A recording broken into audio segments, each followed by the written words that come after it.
Hello. Um, so I've been playing a lot recently. My poker game got elevated to such a higher level. It's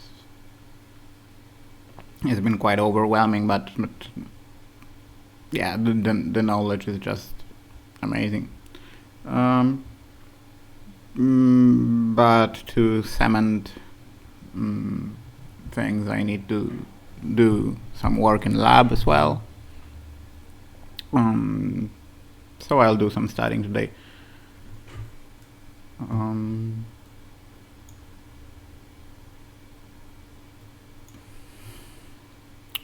This is a hand from a $11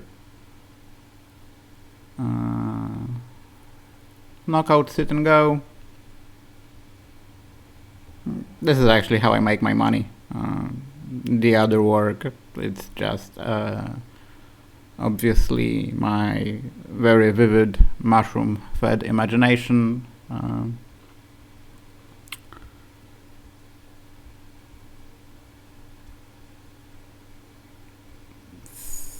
So I've never done the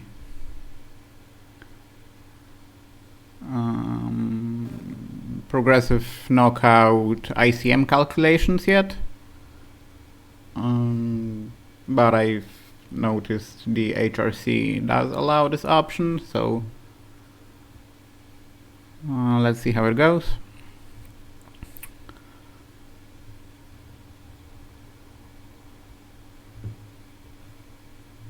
It's seven-handed and 27 big blind stack opens from the button, has a large bounty, relatively large bounty. Since the starting is $2.50, that's 11 bounties. And I'm in the small blind. Most importantly, cover him, so if I knock him out, I get the bounty. With ace-9 offsuit, which for sure is not simply a fold, although it could be a free bet call or a flat.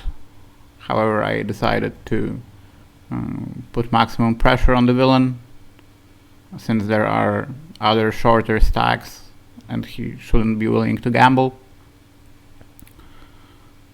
So I went all in. Villain called with ace jack, and I got lucky. And this, I wasn't sure if it was the best play. So I've plugged it into HRC. The payout are standard sit and go. Here are the results, which I will investigate now. Seems as if my thought process is being thoroughly investigated on a day-by-day basis, observations, and the way I am recently studying is, well, it is quite absurd, and I will leave it at that.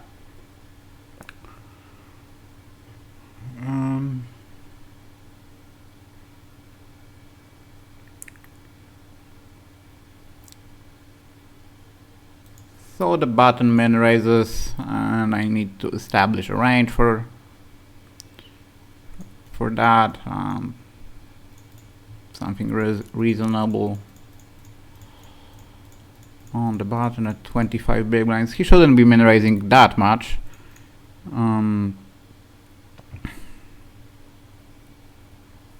Because me being the bigger stack and the small blind is a threat to him. But still, it's the button, so he's allowed to play a lot of hands.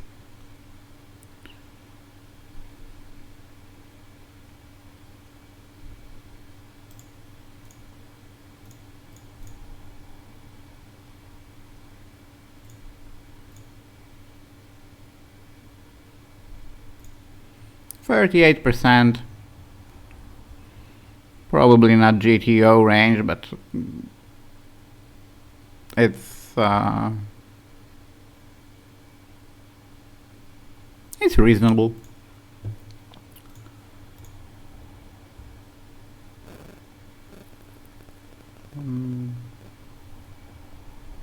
I don't know if the HRC calcs are bounty calcs are accurate. Well, I think they are. They wouldn't be in the software if they weren't.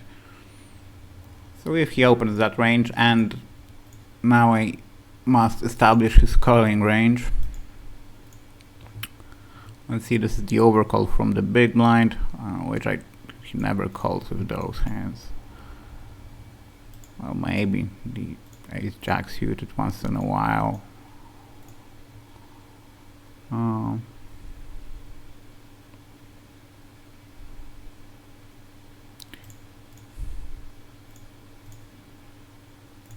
So that's 2% less for the big blind, which I think is the reality. Let's give him 50% of the ace jack. And the button call it off range, he tanked for very long before calling the ace jack suited, so I will remove the ace 10 offsuit, give 75% to the ace 10 suited, and 75% to king, 50% to those. Well, 75.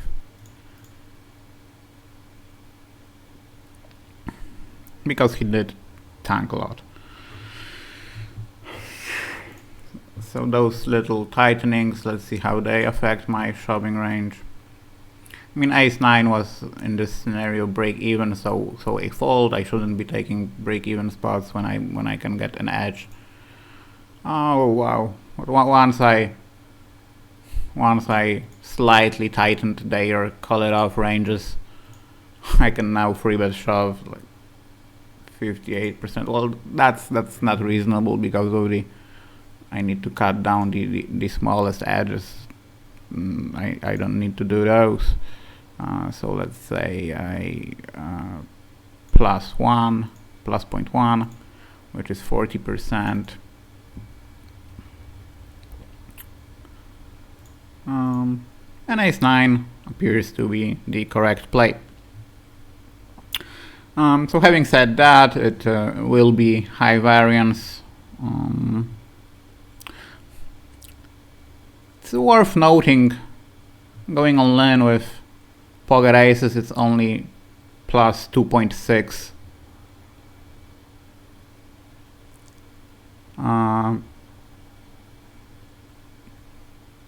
So if this value was at like 7 or 8, then the plus 0.17 with ace 9 wouldn't be the correct choice. But once it's only 2.6, I think taking this edge is correct. Is a correct gamble.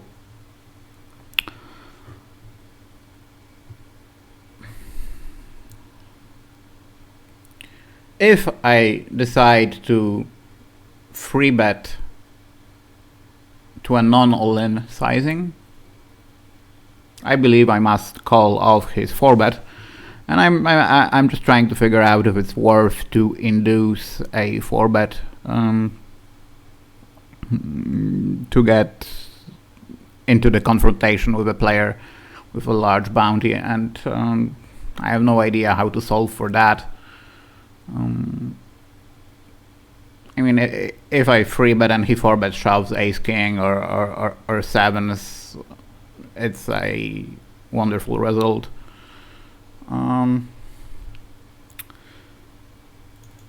So given this is his call it off range,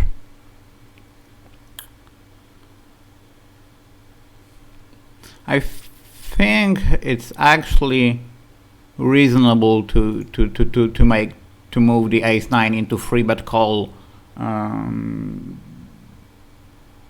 rather than just shove, just because I want to gamble with him and for the bounties. So yeah, I'll have to look more for those spots to induce the bounty confrontations when I do have a strong hand. And like in this scenario, when I go all in, he simply folds he basically calls it off only with better hands, and calls the shove with only better hands. And if I decide to non all in free bet, he gets it in with a couple of worse hands, such as King Jack, King 10, Queen Jack, the lower pairs, perhaps some of the suited aces. He might talk himself into 4-bet bluffing, not knowing that I will never fold once I free bet. Not everyone, not even me, know the bounties that well. It's not a clear-cut strategy. Okay, so that was a nice lesson. Given I haven't studied in a while, I'll also do a couple hands review from yesterday. There are 6 hands here. I've marked them all for pile solving, but I don't feel like solving, and my GTO game has recently skyrocketed. Anyway, and I do watch the my in-game thinking process has recently been much more GTO-ish than previously. That's because I've been getting into so many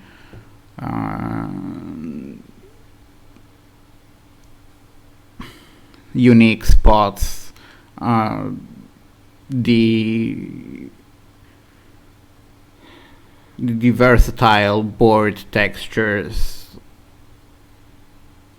with the ever-changing stack sizes. I mean, it's it really is a massive nut to crack, so to speak. And my brain has been operating very, very fast. So I'll do a quick review of those 6 hands that I've marked yesterday. Pocket kings at the cutoff, 32 big blinds. Open up for a small raise, big blind calls, and there's the ace king, ace 5 queen. And I check back, which I believe is a mistake, since I would have bet the king queen here, and especially holding the king of hearts. I'm supposed to bet here and also bet large in hopes of getting called by the queen. I think so, at least. And even if he decides to call with an ace, I do have some backdoor equity with the possible flushes and flush draws and straight draws on the turn. But yeah, mostly I would be targeting the various queens in his range, because he should have a lot of them, like every single suited queen, and probably something down to queen 5 off. So that's plenty of queens in his range. Plenty of aces too.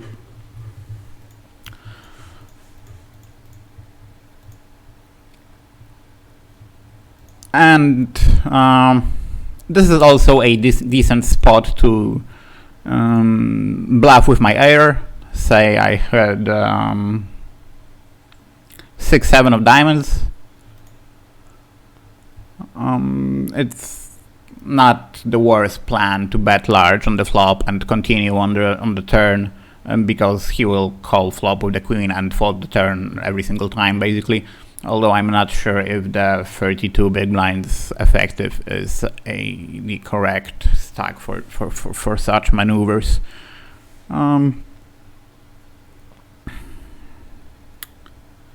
Yeah, maybe I'm mistaken about that because of the stack size. Anyway, I think I made the mistake of checking back here. Turn comes blank. He checks again, and I check back again, which if I check the flop now is a really terrible. River is a king. I bet, and he folds. So, well, there's also a case for betting small on the flop, so he continues with a 5. But I don't really want to bet like 600 and make him call with 5-6 only to improve to one of his 5 outs.